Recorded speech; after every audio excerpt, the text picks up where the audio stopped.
I'm Shannon Ireland, your host of a Healthy Push podcast.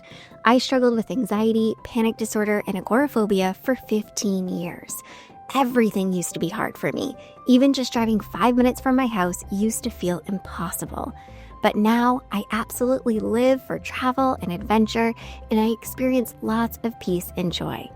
I've not only reclaimed my life, but I've helped hundreds of others to do the same. Here, we stop managing anxiety and instead we create a healthy relationship with it. One where you say goodbye to the anxious thoughts, symptoms, panic attacks, and fears, and you actually live your life. Forget complicated strategies, quick fixes, or the same old hacks you've heard 100 times before. Each week, I'll bring you simple, actionable advice and honest conversations that lead to real, long-term healing. You aren't just an anxious person, my friend. There are reasons why you're struggling with anxiety, and these are things you can fix and heal from. And this is where that journey begins. Welcome. You're right where you're meant to be. Hello, and welcome to today's episode of a Healthy Push podcast. This one is going to be a little bit different than my norm, and I'm really excited to share this with you and for you to just take a listen. So, in this episode, I'm actually going to share with you a sneak peek from one of my recent live teachings that I did inside of my A Healthy Push coaching and community. And the topic that we discussed in this live teaching is how to stop scanning for threats and start feeling safe again. And I know this is a topic that resonates with so many people, and it was such a good, helpful, powerful conversation inside of my community. And so I thought I want to bring this to you, my listeners, because I know it will be incredibly helpful. And I also think it's really helpful to give you a taste of how I teach, right? Like what I teach and what my philosophy is. So you can hear what it might be like to join either my community or my Panic to Peace program. So before we dive into the episode, I first just want to talk to you a little bit about my A Healthy Push coaching and community so that you can have a bit more of an understanding. So each week I show up live on Mondays and I teach a topic that the community has voted on. Every week I send out a poll, I give 4 topics that they can choose from, and I go with the majority vote. And I teach on that topic for about 20 to 25 minutes, and I share very practical tips, tools, and insights. And then after I teach, I just open things up and we have a conversation as a group. And we typically talk for about 45 minutes and we just have supportive conversation where the community members can share, they ask questions, they often share wins, and they just hold space for each other.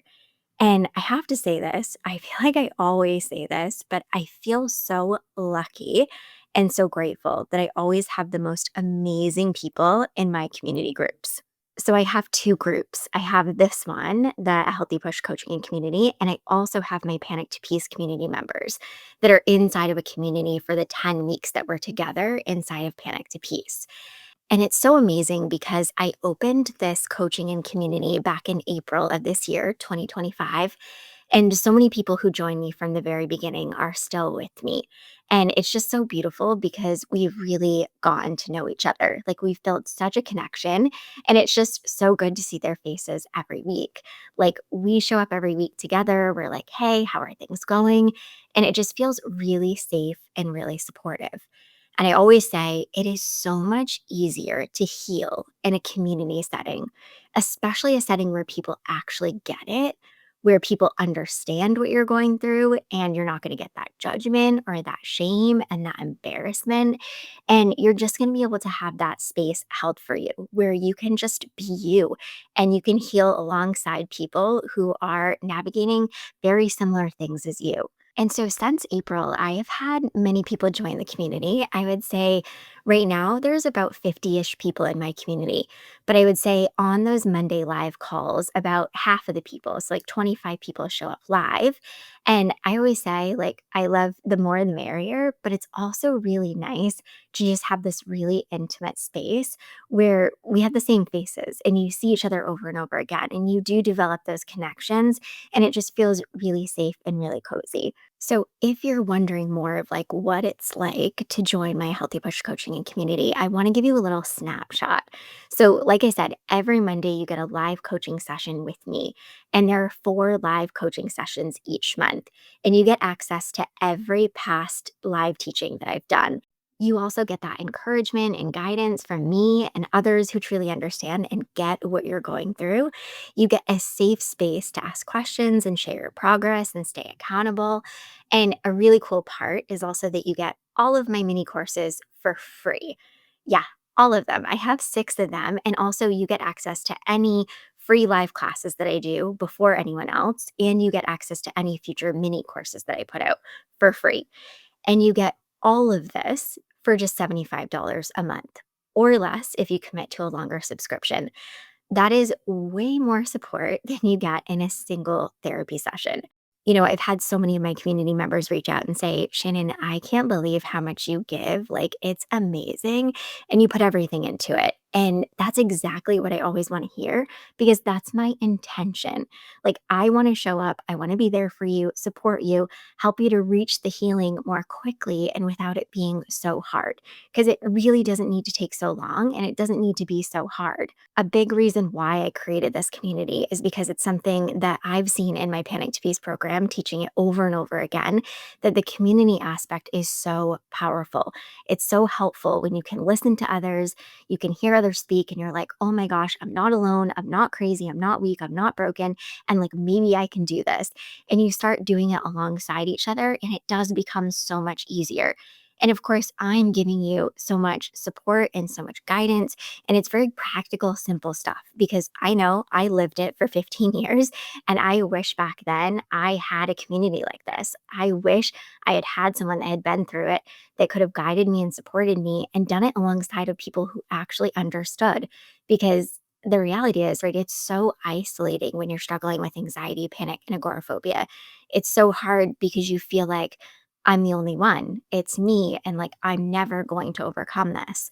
But when you join a community like this, you really are able to see, okay, no, maybe things can look very different and it doesn't have to be so hard. So, I just want to give you a little glimpse too of all the topics that we cover in my community. There are so many different topics that we've covered since April. And I'm always so surprised when I sit down because I'm like, what am I going to talk about this week? But I always have so many ideas. And of course, a lot of the community members will reach out and say, hey, can you talk about this? Or like, this came up in group discussion. I would love you to like talk about this more. And sometimes I just have ideas, of course, from my own experiences and just things that pop into my head. But let me give you a little sample of some topics that I've covered recently. So, this week in my community, we actually talked about how to work through the grief that comes along with anxiety recovery, which is such a big one and is not talked about nearly enough. We've also recently talked about how to make driving on the highway less hard because lots of people in the community are really struggling with that and just driving in general. We've also talked about how to motivate yourself to do exposures, especially when you don't want to do them. We've talked about breaking free from endless ruminations and the what ifs. We've also talked about how to handle the fear of losing control over your mind and body. And another one that the community really loved was we talked about how to heal from that fear of trapped sensations, like being in traffic, being in lines, being in tight spaces. So these are just some topics that I've gone over recently, but we've had so many live teachings since April. And like I said, you get access to all of them as soon as you join the community. And truly, truly, I have to say this, my community is not just a community or like another community. That is not what I wanted to build. I did not want to design something where people just come in and like they make posts and they share things and they get feedback. And although I think that that can be helpful, I wanted to add more layers than that. Like, I wanted to add the weekly coaching for me because you really do need that support, that guidance, all that practical stuff, like somebody just to help make things easier. So when you join, you're not joining just a community of like posts and sharing and all of that's great. I love it. That is definitely a part of it. And it's super helpful and powerful. But I really wanted this to be a place where you can come and feel safe and just get so much support and guidance and get that clarity and get that support that you really need. I know this was such a missing piece for me. Like, if I had somebody to guide me, to push me, to give me those gentle kicks in the butt, I wouldn't have struggled for nearly as long as I did. And my community members will tell you I'm always there giving those loving, gentle kicks in the butt to take the healthy action because that's what you're there for. Like, you join my coaching and community because you want to heal, you want to get better, you don't want to continue struggling. And I'm going to show up. I'm going to give you all the tools and the things to help support you, but I'm also going to hold you accountable because I want you to see that life that is big and beautiful. And I want you to get back to the things that you used to do with ease. And I want you to live that life you want and deserve to live. So I'm there to give you those nudges and to give you some more motivation and just more confidence. And that's actually another topic we've talked about recently is how to get more of that motivation and confidence because this is such a hard part of the journey, right? When you're struggling, you really don't have that motivation. You don't have that confidence. Like, you don't want to do the things. Everything's hard enough as it is. And you're like, I just don't want to take the steps. But inside of my community, there are so many things that we do to make it less hard and to hold you accountable. So we actually do monthly bingo, which when I presented this idea to my community members, I was like, oh my God, are they going to think I'm crazy? Are they going to think this is so cringe? Because I'm like, bingo? Who's played bingo since they were a little kid? But it has been such an amazing tool. And so many of my community members will say, I am so glad that you came up with this idea. Like, it helps them to fill in exposures and different things that they can do over the month that's going to help them and support them on their journey. They can share it with the group if they want, get even more accountability. And then every month we actually pick a winner, which is really fun. And we have some really cool prizes inside of the community. So yeah, bingo is something that we do every month. I love it. My community members love it. It's not going anywhere. And there are also so many other things that we do to keep you motivated and to hold you accountable. I'm always in there with some like, hey, can we reflect on this? Here's some healthy steps that you can take this week. Here's some things that reinforces what we've talked about. And just having people get in there in between the live sessions, sharing and getting that support is so incredibly helpful. Okay, so I'm not going to keep going on, although I could because I just love this community so much. And it's one of my favorite things that I do. Of course, I always say Panic to Peace is my favorite thing, and I think it always will be but this is like the runner up to it. So, just a heads up, the price right now to join my Healthy Push coaching and community is $75 a month. But in 2026, it's going up to $97 a month. So, if you've been thinking about joining, now is the time. I would love to see you in there and support you and help make your journey a lot less hard and a lot less long. Okay, now with all that said, you have a pretty good picture of what this community is all about. So let's dive into the teaching how to stop scanning for threats and start feeling safe again. I really hope you enjoy it. Okay, so we're going to talk about how to stop scanning for threats. And this is a big one, of course, because when you've been struggling with anxiety, panic, agoraphobia, for really any amount of time, it's pretty quickly that your brain does this. And it can feel very automatic. Like, I'm not really doing anything. Like, it just happens. And I feel like I'm constantly sort of on this high alert. This is very normal. If you feel like you're constantly on alert, I don't want you to convince yourself or think like I'm broken. I'm worse. Like, I'm so much worse than other people. It's really just your nervous system doing its job, but it's doing it a little too well. And that's how I like to look at it. It's like your nervous system is protecting you. It has just gotten a little caught up in protecting you in things that it doesn't need to protect you with. So always, always remember that self-compassion, right? And to be gentle with yourself and not trying to necessarily fix or like go at this and try to make yourself stop scanning because that will just make things worse. We'll go into that. So I used to do this constantly and I would scan and check because honestly, I just didn't want to feel. And I thought that by doing this, it sort of would keep me from not experiencing that high anxiety, the symptoms that I hated, the like intensity and the panic. So this is the majority of why people get stuck on scanning, right? Is I want to make sure I can sort of get ahead of it. I want to make sure I don't feel a certain way.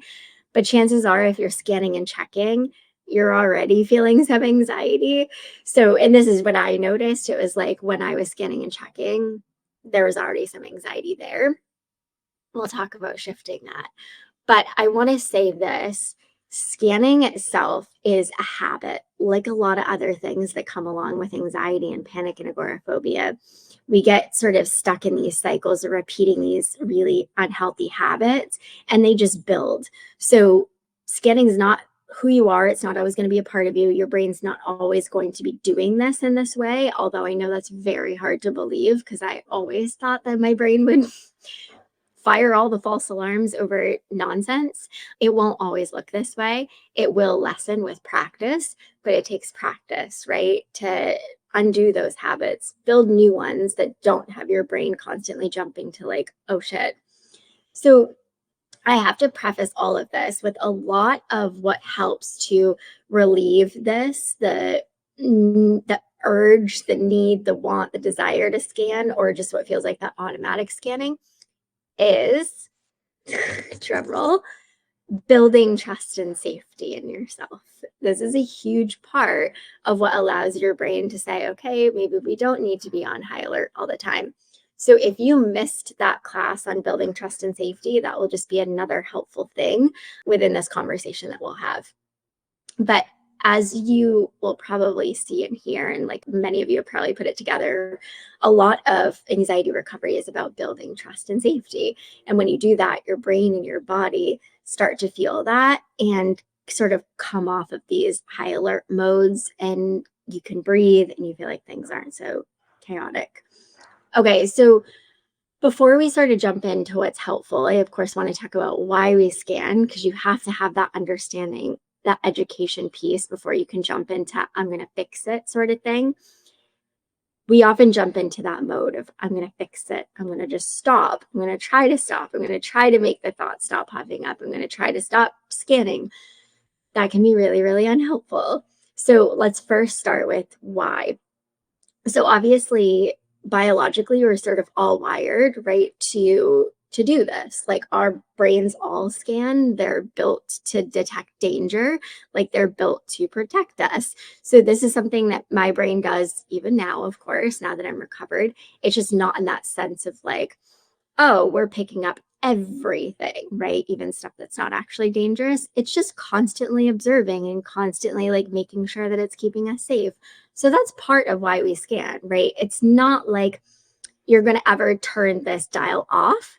You'll turn it down and the stuff that's coming up will shift drastically, but we can't ever just turn that off. Another reason, right, with that anxiety and panic, your nervous system kind of gets, I say, tricked into thinking that perfectly normal and fine sensations and symptoms and situations are not safe. So your nervous system, because you kind of gotten stuck on a lot of things, right, and have gone along with a lot of like the false alarms that your body and brain throw at you, your nervous system has kind of gotten tricked into thinking, oh, this like sensation of my stomach digesting food is dangerous, or the sensation of me feeling a little bit off because maybe I haven't had enough water is dangerous, or the sensation of my heart pounding because I just walked a flight of stairs or I just exercised is dangerous. Like normal sensation symptoms, right? Like get things just blown out of proportion when you're struggling with anxiety and panic. Makes sense.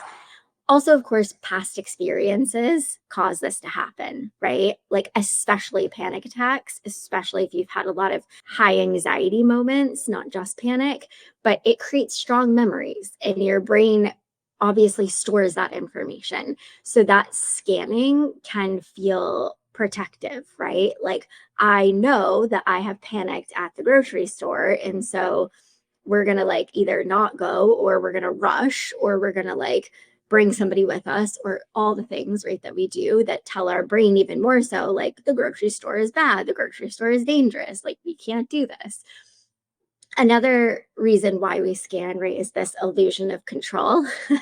When you struggle with anxiety and panic, you love control, right? Or this perceived control. I always say, looking back, it was so much perceived control that I had. It wasn't like I was actually controlling anything, but it feels like if I can catch this early, like I can prevent it. But sort of what I was just saying, right, is if you're in that space, you're likely already feeling anxious. So it's better to not try to have that grasp of control and like make it not happen. And we'll go into that. But just this perceived control, right? Like, I feel like if I can stop this, I'll be okay. Nothing bad will happen. Another big reason why we scan for threats is safety behaviors, right? We get caught in this loop of doing things that make us feel more comfortable. If you've watched any of my classes or worked with me or taken Panic Feast, you know I hate the term safety behaviors because they don't bring you safety, they bring you comfort. So it's like these comfort behaviors that you have. You can get really stuck in this loop of course, I'm just going to keep doing this because this does give me relief. This makes this feel maybe more manageable, this perceived control, right? And then it all becomes a part of avoiding feeling.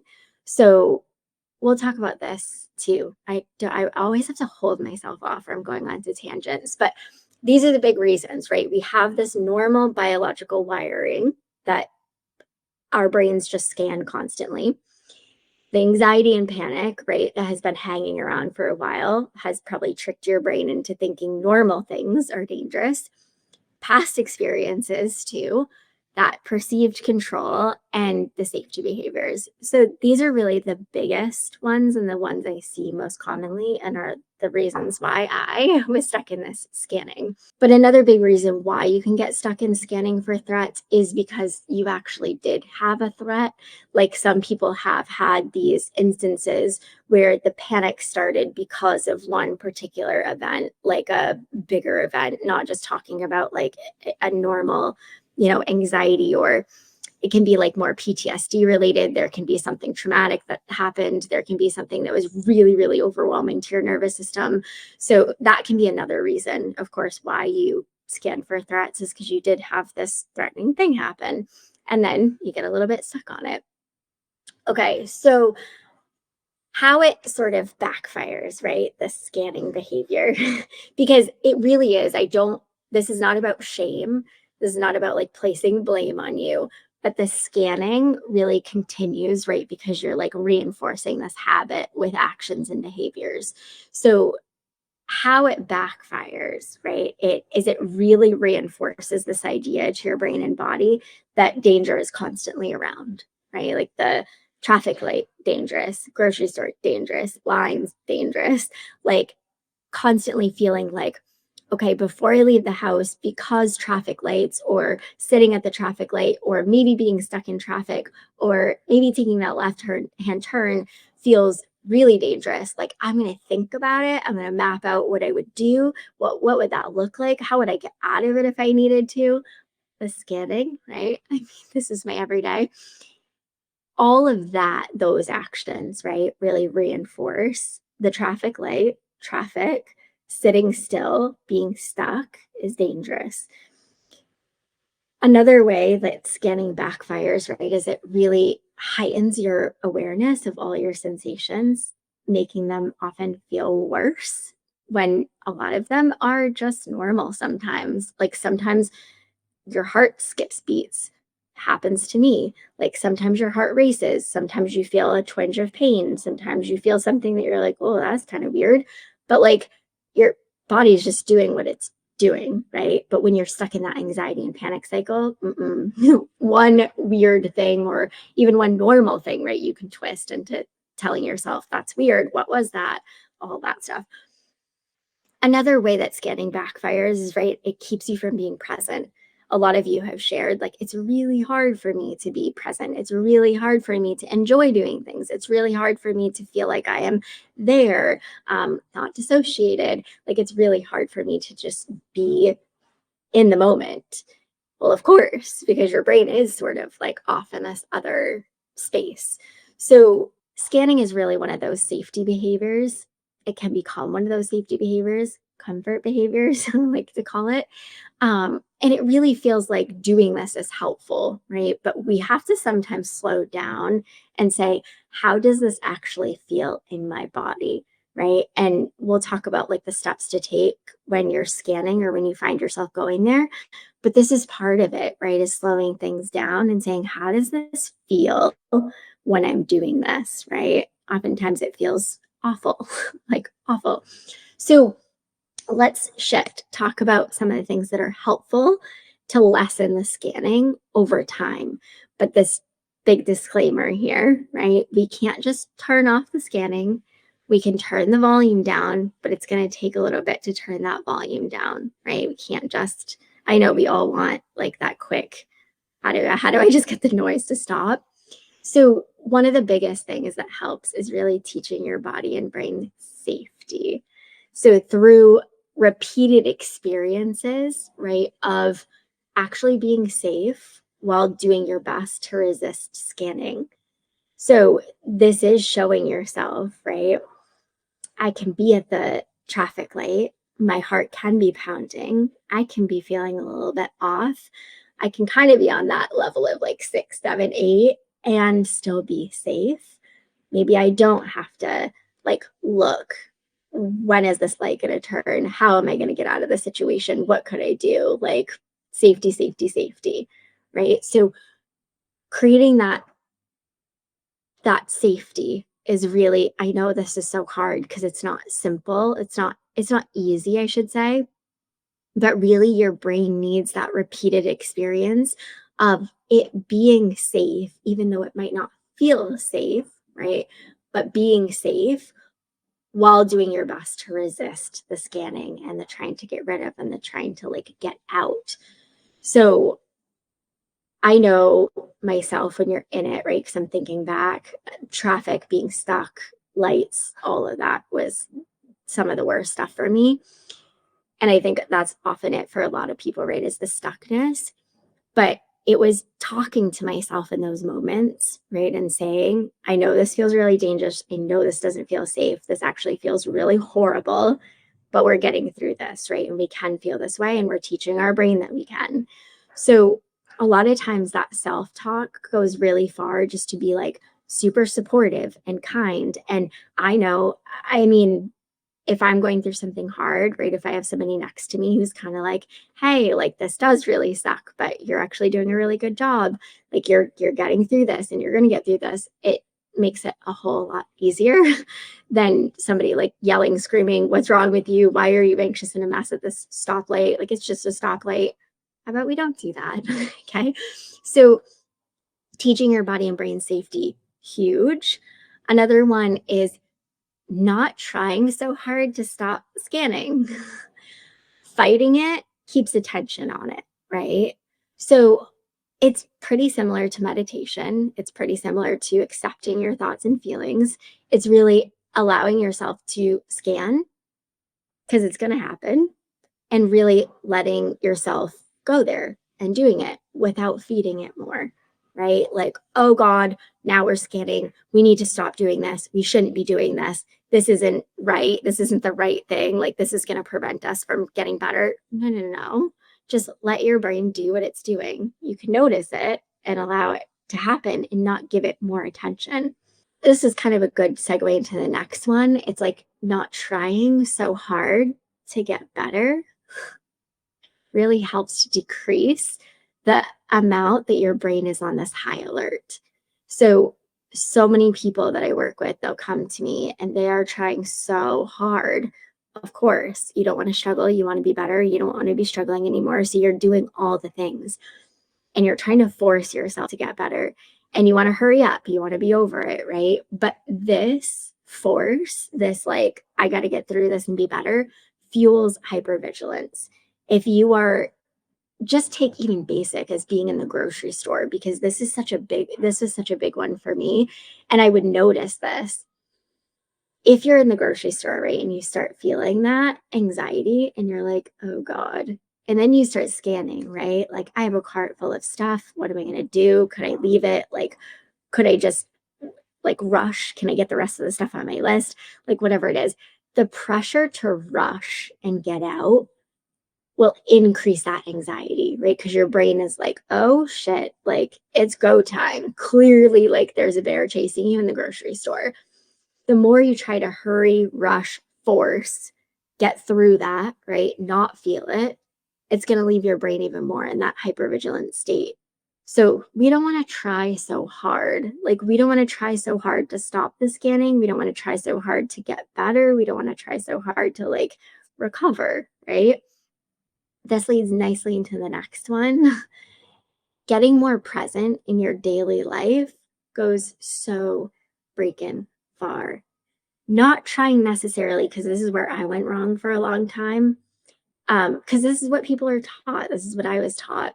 When you're feeling anxious, or when you're out, when you're at work, when you're go at the grocery store, and you start feeling anxious, try mindfulness, try breathing, try grounding, try looking at the things you hear, see, smell, blah, blah, blah. Makes me roll my eyes because I'm like, you're anxious and panicking like that. I'm not doing that right now. It's way, way more helpful to practice that type of presence and mindfulness in your day-to-day life, especially when you're not feeling anxious. And then that will come in handy when you've had the practice for those anxious moments. But in general, like getting more present in your daily life, like doing non-anxiety recovery related stuff, like pulling back on maybe all the stuff that you're taking in on social media, all the stuff that you're listening to. Maybe you listen to a bunch of podcasts. This is not really, it's a comparative, but it's different. But I know, just like going through all the stuff that I've gone through, you get really sucked into like different accounts and different podcasts, and you're all of a sudden finding that you're filling your brain with so much information. And you're like, okay, I need to do this, and I need to do that, and I need to do this. And it causes you just to struggle even more, because then you start to question everything and you're like, what am I doing? Am I doing it right? Like, should I be doing this? Oh my gosh, should I try that? You can't be present, right, in that sort of mindset.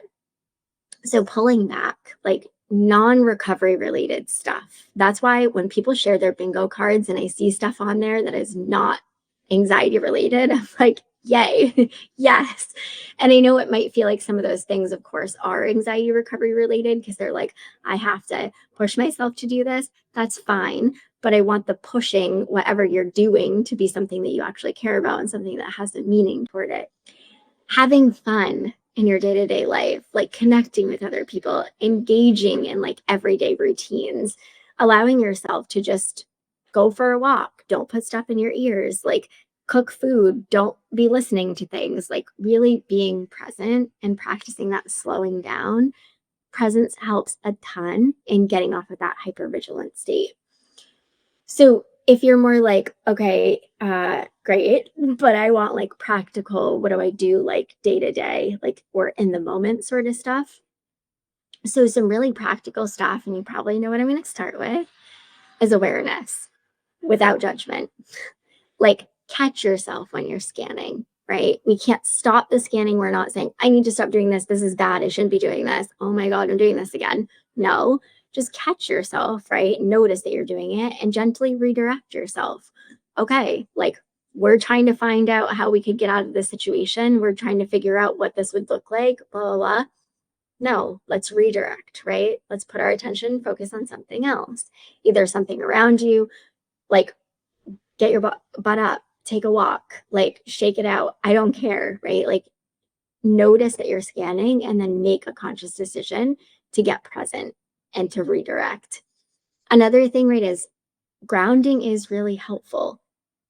Not as helpful when you're feeling anxious and like you're on the verge of panicking. So I'm feeling really anxious and like I'm going to panic. And now I'm going to try to force my system to recognize what I see, what I hear, what I smell, what I feel. Ugh, like your brain is just like so on that that's not a very realistic expectation. But grounding outside of those anxious moments, just noticing like what's going on around you, what's in the room, like what do you see, what do you hear, what do you smell? Like, I do this all the time. It might sound really silly, but especially on my walks, I'm always doing that. And now I've really been trying to hold myself accountable. I'm not listening to stuff while I'm on my walks, which has been kind of weird, because I'm walking and I'm like, God, there are a lot of cars. You notice a lot of like sounds and different things when you don't have stuff in your ears. And two, I was the other day I thought about this while I was walking because I and am intentionally not listening to stuff anymore on my walks. And this was just such a good like example of how our brains are like really sensitive. So this past winter I was skiing and my boyfriend always has headphones in, like blaring music. I am not like an expert skier. I'm a pretty good skier, but like I put headphones in my ears and was trying to like jam out. And my brain was like, no, no, no, no. What are you doing? Like I literally was skiing like a beginner when I put stuff in my ears. And I was like, oh my God, that was such a weird experience. Our brains need to connect, right? Just with the present moment, like just to be aware and like they can't handle a million different things going on at once. It's kind of like trying to handle all the shit that's going on in the world right now. It's not even possible for our brains to process, right? And to be present.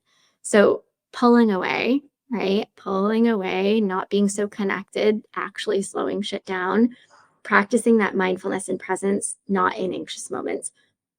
Another one is like that curiosity instead of fear goes a really long way. Asking yourself simply, like, what do I notice right now? Rather than, oh God, what's wrong with me? Is super, super helpful.